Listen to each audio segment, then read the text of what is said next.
माझ्या कानावर एक सुद्धा तक्रार त्या कामाने शाळेतली त्याची कोण काढले त्याची कोण काढले काय जर आली तर अंगावर तर सलट काढीन. हे पिशवी ती सरळ जायचं घरला यायचं परत इकडे तिकडे काय करायचं नाही जा.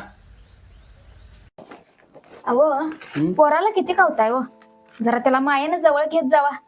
दिवसभर त्याला कावताय आणि तो रात्री झोपला की त्याच्या डोक्यावरून हात फिरवत बसताय. अगं बापाची भूमिका हीच आहे का? बाप जरा मायेनं बोलायला लागला तर पोरांना शिस्त कशी लागणार?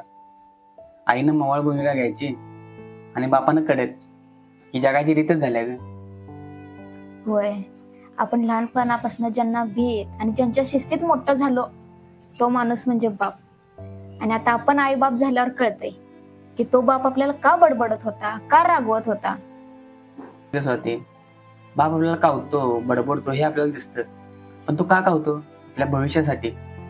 बाप कसं म्हणतो की बाळा 20-22 वर्ष तुला काय करायचं कर, मी तुझ्या पाठीशी आहे. मग आपण जेव्हा नोकरीला लागू ना तेव्हा आपण म्हणलं पाहिजे बापाला की बाबा तुम्ही खूप कष्ट केला जावं, आता तुम्ही निवांत राहा, आता काय करायचं ते मी करणार.